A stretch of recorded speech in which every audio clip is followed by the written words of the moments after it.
Hello everyone, and welcome to the Dice Commando YouTube channel. I'm Andrew, with you here as always. This is the Commando Cast, a video cast about all things Star Wars Destiny. This video and others like this one are possible thanks to viewers like you. Please show your support with a like and subscribe, and be sure to hit the bell notification icon so you don't miss any new videos.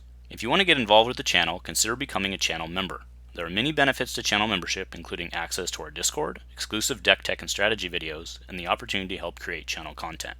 I want to sincerely thank all our channel members, as I truly couldn't do this without your support. You guys rock. Go Commando. Hello Star Wars Destiny folks, welcome back to the Commando Cast for a very special cast. Today we're here with Vika, talking the Vika +1 rule.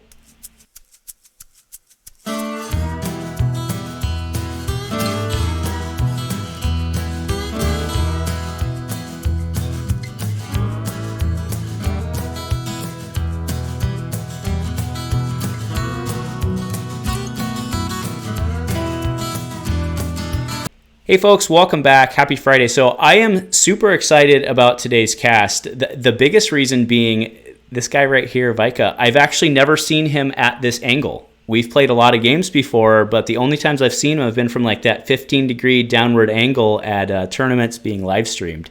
So this is very exciting for me to see him, face to face. Like I said, we've played many times, just never across from each other. So thank you for joining me. How are you doing, man? I'm doing good. Yeah, I'm excited for the podcast and just doing well in general. I'm glad High Stakes is out, and I've been having fun testing a bunch of pairings and mostly just kind of going through trying to give all the characters a try and just sort of have fun with it for now, and then go from there later, I guess, for more competitive aspects. But oh, awesome. So for those, I suspect that most of the Destiny community is well aware of who you are at this point, but why don't you, just bring everybody up to speed, who you are, where you're from, if you feel comfortable sharing that, and, just whatever you want to say. Yeah, I'm Vika. I'm from Canada, Saskatoon. I'm a competitive player. I'm on the Artificery team, and I play mostly online. I don't really have a local community. We had, I think, from the break between Legacies and Way of the Force, we lost a lot of people locally, so we had about 4 of us that would get together, and we'd kind of draft when new sets came out and play a little bit, but mostly I've always just been an online player. And so I guess that's about it. A competitive player. Yeah, online except for when you were running Palp Admiral at Worlds, right? So Palp Modi, right? Palp Modi, right? No, I was on Orlom, Elite Forlom, Grievous, and Sentinel Messenger. Okay, maybe you were up against. Maybe it was the semis you were up against a Palp Modi. Maybe. Yeah, I played against an Admiral Palp deck there. Yeah, in the. That was round 8. Yeah. Gotcha. Yeah, long. I mean, man, that was a long time ago. But yeah, it was. All right. So the reason I asked you on today was through various discussions in the Discords as we do. Kind of your approach to figuring out whether a card is well costed, whether it's undercosted, overcosted, etc. I think is really you have a really smart approach to that, and I've kind of started calling it the title of today's episode, which is the Vika +1 rule. So could you kind of explain to everyone what I mean, what you mean by that, and kind of elaborate on that whole thing? Yeah, so I think the general idea is that if a card would be played at a different cost, whether that's hopefully only +1, but maybe it'd even be played if it was cost 2 more, then the card would be broken in my mind. So looking at Forsaken as an example, it's an extremely good card, and it's basically in every single, it's a 2 of in every single deck where you can play it. But if it cost 1, it would not be played because there's just better removal at 1 cost. Although it would still be close to playable. It doesn't have a spot requirement, and it's really not that difficult to set up. But I think at one cost, it wouldn't see any play. So, like, its proper range would be between 0 and 1. Mm-hmm. And, you know, because it would shade a lot closer to 1 than 0, it becomes like a staple and really, really good. And just an automatic 2 of in every deck. But I wouldn't say that it's broken, because I think it is in the right category where it would not see play at one cost. But I also don't think it would be wrong for it to cost 1. It just wouldn't see any play. Yeah, and if it would still see play at 1, like if it removed 2 dice, then it would definitely still see play at 1, and then it would be for sure broken at 0. As opposed to just very, very, very good at 0. Sure. I mean that makes sense, and I think that was a great card to start with, because I think there's been some, not much, but I think there's been some accusations flown around. I mean, it's in every deck, that card's too good. Yeah, great example. So where would you fall on, like, this is in the throwback machine, but like, how about a he doesn't like you? Because it doesn't have the 2 requirement. So would that one be a 1, or what do you think there? Would you still play that one? I think that one would be 0. I would not play it at 1. Okay. I think you can do better, because you do. So there's cost there. It's just it would be similar to Forsaken for me, where I would say that one would just be very, very good at 0. And a staple at 0. But I don't think it would see play at 1. So maybe if it was mono yellow and you're short on options, it could start to sneak in there. But no, I don't think at 1 it would be worth it. I think it would be a bit too. I think there'd be better options, I guess. Sure. I mean, that's a fair point, actually. I mean, if it was Awakenings only, or maybe even Awakening Spirit of Rebellion, maybe you would have played it at 1. Yes. I think that's a fair comment. But we're not putting it in that context. So I think that is a fair comment. So how about Hidden Motive, right? A much loved and much hated card of basically the history of Destiny. Where would you fall on that one?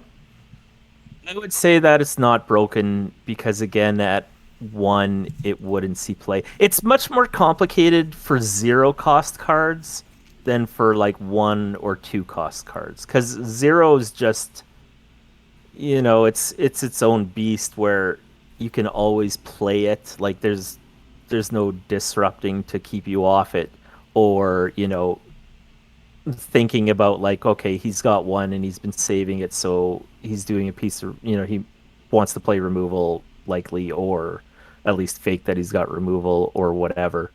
So 0 is its own beast, and 0's I think much more difficult to evaluate. But if the question was, would Hidden Motive see play at 1, I would say it would not. Even though at 0 it's a slam dunk, like there's no spot requirement. And that's one thing I would like cards like that, especially 0 cost cards, to have spot requirements, so there is I guess a cost to it, or a risk that maybe it's dead later. Just sort of some kind of cost on a card like that, or Forsaken maybe, if we could go back and change them. But I don't think they're broken by the definition of if it cost or miscosted or whatever, because I don't think it would see play at 1.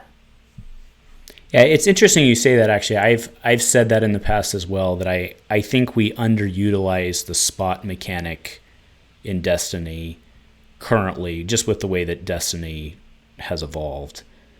It's become pretty easy to play non-mono, right?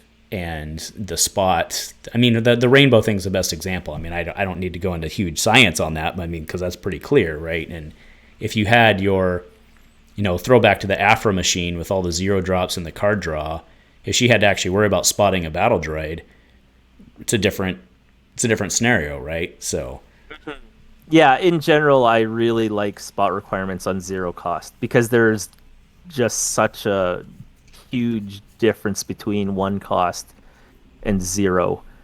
that and there is such a wide range of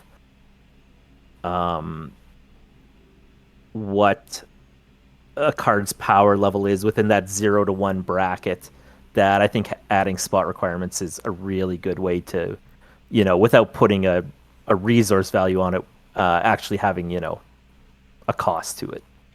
Yeah, I think that's a reasonable statement. So do you have any examples then? Because you had said that zeros are hard. Do you have any examples of ones that should be twos, or maybe vice versa? Either way. Like of a 1 cost card that should be 2? Yeah, or more, right? There's a couple probably from Covert Missions that I'm thinking of off the top of my head, but yeah, I think the one that comes to mind for me at 1 cost that I think is broken just kind of by the definition of would still see play at a higher cost. I think Plunder would fall in that category. Just because, if I think at 2 it would still see play, because when you pull it off, it's such a big swing. Even if you just double disrupt them essentially for 2. Well, I mean, for you, it would be 0 since you're taking the resources. Mm-hmm. That's a massive swing. Plus, you get to put a couple counters on the plot there, so you're getting closer. I feel Plunder would see play at 2. And then to have it at 1 is definitely a problem. Sure. So there are people out there listening right now, more than likely, who will disagree with you on Plunder and say, well, Plunder was designed in the pre-Pirates era. So let me propose this question then. Let's completely redesign the card. It's a 0 drop that if you spot a pirate lets you disrupt 2 of their resources and you don't get any. Do you play that card? Oh yeah. I agree. And that's why I agree with the Plunder statement. But I was curious on your take on that, right? Because why wouldn't you, right? Yeah, that's a slam dunk. Right. Yeah, very, very good. All right. Any other cards that you think just out there right now are just jump at you as being, still playing measures. DM? Desperate measures, very much. All day, every day at 1, you would play it. Yeah, it's just multi-die removal. It can be a 5-die removal if the game goes 5 rounds and you play it on round 1. You've removed 5 dice for 1. That's, yeah. It's possible it would see play at 2, like compared to, say, the new, I'm not going to remember the name, but the new hero card. It's 1 cost, and you remove a die to remove a support, or you can remove multiple dice to. The new surgical strike, whatever it is. Surgical strike. Well, it's the new Yeah, I don't remember the name either. It's something. Yeah, it's something strike, something like that. But. Yeah. So surgical strike essentially has a cost of at least 2. Because probably 3. A die. Right? Yeah, it'd be like. Yeah, 2.5. Because you're giving up a die that's showing a value. Maybe you can do it with like a, the yellow support, the hired muscle. Maybe you can do it with that, where it, you start to kind of get sneaky ways where maybe you're only paying 1.5 or whatever.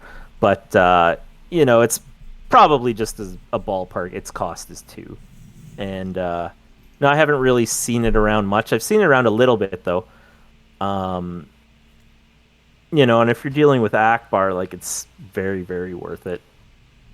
But yeah, so DM 100% would see play at 1 cost. Mm-hmm. It'd be an automatic 2 of at 1 cost, and at 2 it would start to be, maybe like a meta call.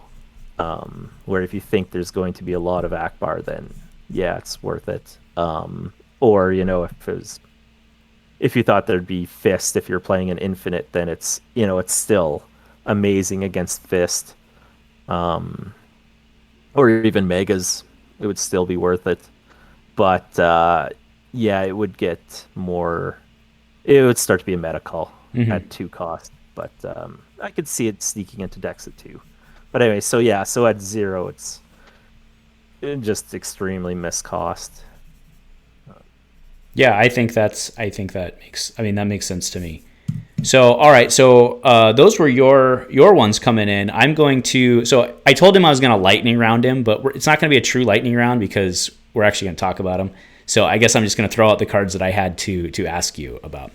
The first one, these are all from the new set, by the way. So the next one first one is Smash. So this is a 1-drop, and what it lets you do is resolve one of your dice and then remove a number of dice, so not value of, but a number of dice equal to half of the die you just resolved rounded up. So in other words, if you resolve a 1, you remove 1. If you resolve a 2, you remove 1. If you resolve a 3, you remove 2. So where do you stand on this one? I don't think it's broken. I think it's very, very similar to Route, where you have to have a die in the pool, you have to set it up, you have to have money, but the upside's there. I would say less upside than Route. I think it's a lot easier to get 3 dice with Route than it would be to get 3 dice with Smash. So I think Smash is very, very good, but I would put it on par with Route. It's not easy to have, a 3-side sitting in the pool. It's, a magnet for removal. And, leaving it, you can end up in a situation where they remove it. Maybe you had a chance to resolve it and you decide not to try and set up Smash. And, so I mean, at 2, I don't think it would see play. It'd be close, maybe depending on the deck, but I think 1 is the right cost for it. Just a very good 1, but it also depends on the deck. Like a lot of decks don't have a single 3-side, so. Mm-hmm. Well, yeah, you're only playing it if you have 3 sides. I think that goes without saying. Well, maybe it doesn't, but I think that you wouldn't play it without a 3-side. I think that's a completely reasonable statement. Yeah, it needs that upside. Yeah, absolutely. All right, next card is Dark Dispatch. So this is an interesting card because you do have to have an Inquisitor to do it, but you get to remove a die, you get to blank a die, and then you get to roll in a Purge Trooper. Now this one costs 2. That's hefty, but it's a big payoff. So what are your thoughts on this one? I think it's the right cost. I don't think it would see play at 3. I think also it's maybe a bit of a boost to Inquisitors who haven't really been at the top table. So I think that's I think it's okay to kind of give certain factions a little boost here and there with a above curve card, but I think 2 is the right cost for it. I think it's good for 2. I don't know if it's necessarily a slam dunk in Inquisitor decks. It might depend on how much money you have around. I guess my first thought of who you'd go with would be Grand Inquisitor and Ninth Sister, and there's a pay side on the Ninth Sister's die, and I think the Inquisitor chair is really good at 1, and I think there's only so many slots you have for 2-cost events, and I think most of the time that's 0 slots. So I think it's good, and I think it's very viable and can see play, but I don't think at 3 it would see play. Mm-hmm.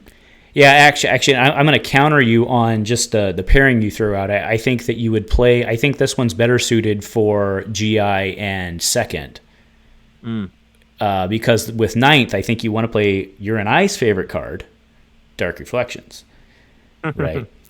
I know you and I both got a lot of mileage out of that. That's one where it shines, where it really gets to just flip to all 3s with no pay sides associated with them. So, yep. All right, so this one is I think one of the more favorite cards out of the set collectively is Roll in the Mud. So this one is interesting on trigger. So you activate and you force them to, well, you don't force them to activate, you activate their character, which is important from the when you activate standpoint. But then you also get to remove a die. So would you play Roll in the Mud at 2? I would not. You would not? Okay. I would not, no. Yeah, like it'd be very good against Han, and it's very good against just anybody who's gotten after, so against Hondo. But I don't think I would go that far to play it at 2. You might run it like as a 1 of, maybe, right? Depending on meta, but... Yeah, it could start to be a meta call there. Mm-hmm. Yeah, I think it's very good at 1, but I don't think I would play it at 2. Okay. Personally. Yeah, completely fair. All right, last one from the new set, High Stakes. This is a plot. So what do you think about Stay Ahead? Would you play Stay Ahead at 3? So just a reminder to everyone, this is the plot that when you claim, you get to remove one of your dice and deal 2 direct damage to a character. Not unblockable, but direct damage to a character. So what do you think about this one? I think it's possible if you had the right pairing, where you kind of had 3 points lying around and your choices were either, I played these 2 characters who have great synergy, but they only add up to 27, versus, playing 2 characters that add up to 30 but have less synergy. I could see it maybe sneaking into a deck at 3, but I don't think it's broken at all. Like, I don't think at 2 it's giving too much value, but that doesn't mean that you couldn't ever put it in a lineup. Specifically, if it was like Dash and there was, I don't know, just a character who had great synergy with them, who was red, say a red pilot who also had ranged sides and was also a scoundrel, so could also use mean streets, and you got enough synergy going there, then I could see maybe it seeing a little play at 3. Mm-hmm. But that I think would be more just based on really good synergy and a lot to do with mean streets, because mean streets is really, really potentially really, really powerful. Oh yeah, mean streets is. Oh, a red scoundrel. Yeah, I don't know about that. Yeah, maybe in set 25, maybe. Yeah. All right, cool. So those are the only ones I had from the current set, but I kind of wanted to pick your brain kind of as we were going. These are ad libs, but what's your take on Headstrong and Power of the Tribe? Kind of the 2 control-esque staples of the last set. What's your take on those? I think they're both very good. I think it can be difficult to slot in 4 pieces of 2 cost removal.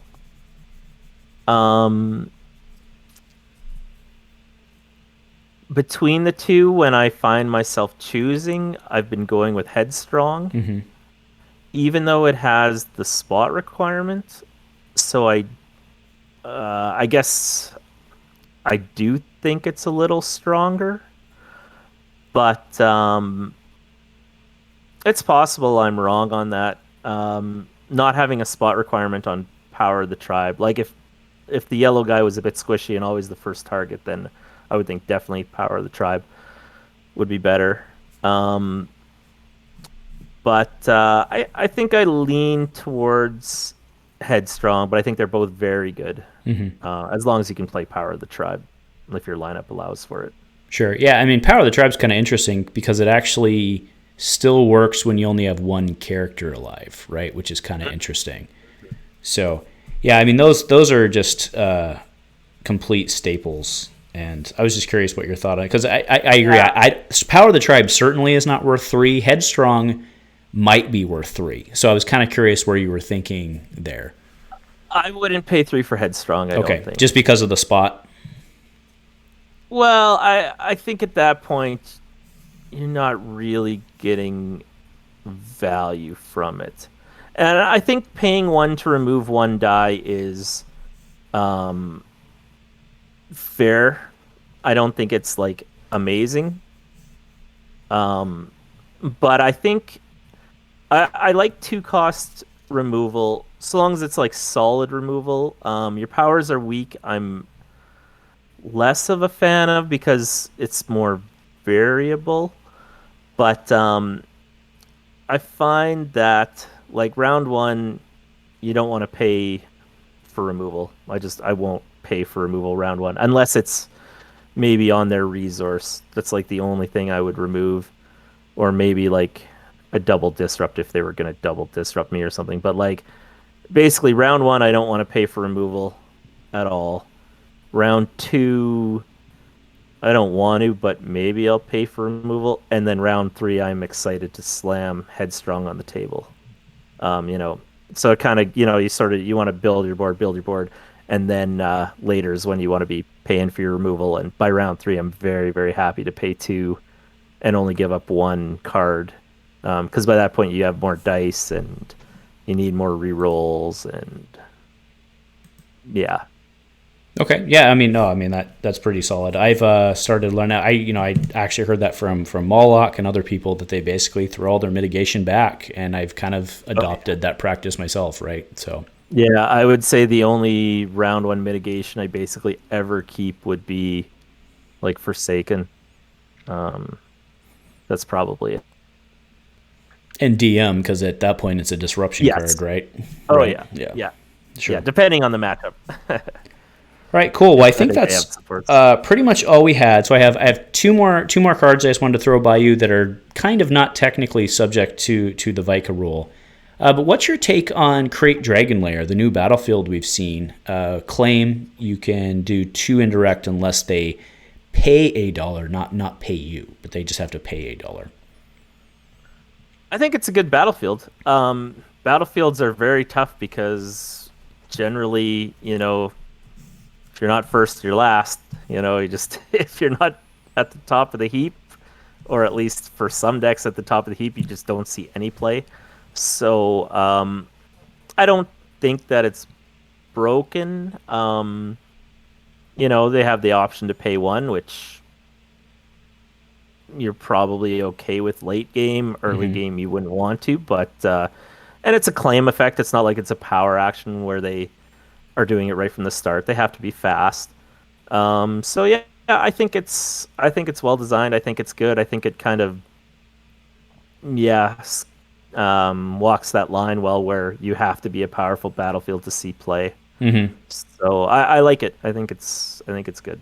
Yeah, I think you have a really valid point there. I mean, how we've seen Salt Flats, Mill Camp, and basically the other battle. I mean, granted, we didn't get new battlefields in Faltering Allegiances, but I mean, we've been playing the same battlefields for a long time. So I think you have a very valid point there.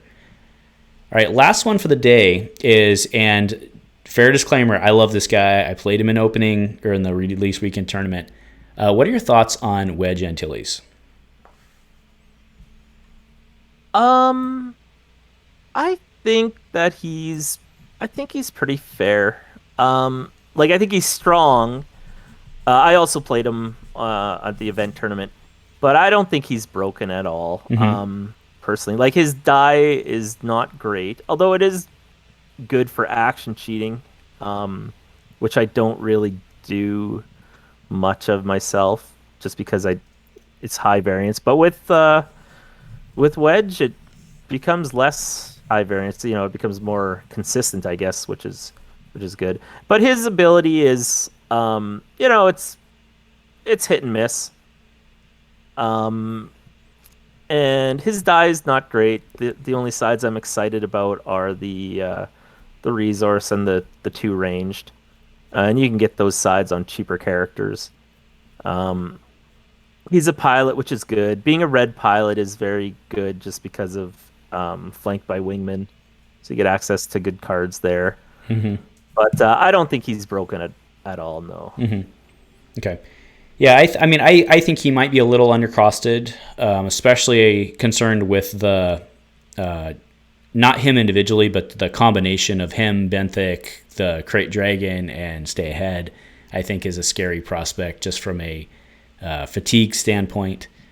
But I really liked playing Wedge. I do think Wedge worked really well. I was playing him with Dash, and I think he works really well into the base side you need, like you said, from the action cheat. Like that's, you don't care if it's only a +1 when you're chaining 3 modifiers into it, right? So, yeah, I think he worked pretty well. But I had a great time this weekend. So, all right, I think that's all I had on my list. So, you got any hot spice you're working on, or what have you been enjoying playing so far in the new set? I've been trying Gideon and Gurindin a little bit. I've been trying Grand Inquisitor and Ninth Sister a little bit. Chewie Bale with United, I've been really having fun with. I haven't really tried Mando out too much myself yet. I'm trying to think what else I built. Ahsoka, I just tried her with K2SO. I saw you were on that. I haven't tried her with Han yet, but I want to build that. What else have I built here in the last few days? I built Jabba Watt Sentinel Messenger, just since Watt got a lot more toys now with the Dark Troopers are great to get an extra one of their dice. Sure. And the Outland ties are, really cheap, and that one didn't go so well. But you keep getting pieces to add, so you try them out again. Tried Obi-Wan with Han. Racco? Or yeah, and I like that. Han's just powerful in general. Others. Yeah, I'll usually build a couple decks a day, and sometimes I just never play them. I got a Holdo with Grease and Satine deck that's running mostly 2-drops, so you're always calling 2. And I think it's still waiting on a critical mass of 2-cost vehicles, because you're still sort of reaching right now. But adding Razor Grease, Crest, Satine, 912. So it's single die Holdo, single Grease, Elite Holdo, Elite Satine, and single die Grease. Okay. Yeah, so getting Razor Crest to add in, and what's the other 2 costs that came along? Wedge's ship. Oh, Wedge's ship is good. Yeah, Wedge's ship is really especially good. with Wedge, yeah. Yeah. But that's still probably like 6 more 2-cost vehicles away from, and maybe a couple more 2-cost removals that are more, I guess, generally usable. But it's getting closer and closer, and eventually, who knows? Well, cool. Yeah, I've been the one deck I haven't even tried yet. I've had it bindered, foddered, but I was surprised nobody played it over the opening weekend. Was Elite Mando instead of double Elite Mando, but Elite Mando Wedge actually I thought would be pretty good with just the, but I don't know. Nobody played it, so we'll have to see. I'll have to try it one day. But You'd lose a bit of synergy since he's not a pilot, right? And you wouldn't get flanked by wingmen. So I don't know. My gut feeling is Wedge has a better partner out there. Probably just Dash. I mean, Benthic's pretty good, but oh yeah, Benthic's very good. Yeah. I don't know. I just thought that they'd shoot for Mando first, and then I could redeploy a whole bunch of my guns to Wedge and pew pew. But I don't know. We'll see. Finish. The 2-for-1s, which you don't want to resolve early, become, they start looking pretty good in round 4. So yeah, it's just my whole thing is I'm really hot for Wedge with a DL18. That's basically I can't take my blinders off. It's pretty awesome. So, all right, man. Well, I think that's about it. Did you have anybody you wanted to plug or anything you wanted to say before we get out of here? I'd say just if people want to join the Artificery League, it's a lot of fun, and it's a good way to kind of, I guess, dip your toes into competitive play if people are interested in that.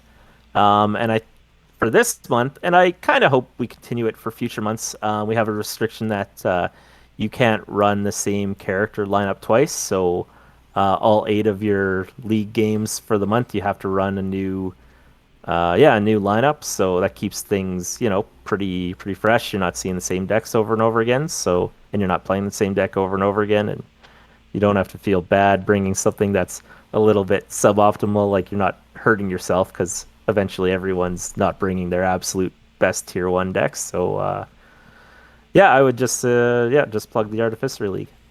Well, that's actually really, so I had heard about that, and I think that's really smart. And I assume it's Gandork that gets the credit for that, but I think it's really smart, not just from a playability standpoint, but it also helps them collect really good data, right? Because, over the 24 hours between set drop and opening weekend, I must have made half a binder's worth of deck ideas, right? Not all of them good. But, if you look, one of the arguments when people bring decks is like, well, the good players are playing that deck. Well, of course they are, right? But if they force you, a good player, and they force the other good players to play 8 different decks, you're going to get really good data population on that. I think that's a really, really, really smart idea.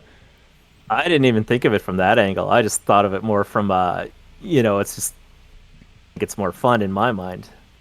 Kind of forcing more variety. I think the more variety, the better. But the data points, that's a good point.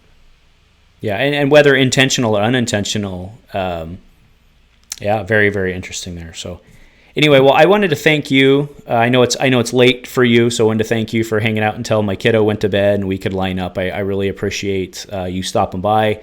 I know we've been talking about doing this for a while, and it finally lined up for us. So thank you very much for stopping in. Is there anything else you want to plug before we get out of here? No, that's it. Just thanks for having me, and glad we were able to do this. All right. Well, hey, man, you got to say it. Go Commando. Go Commando.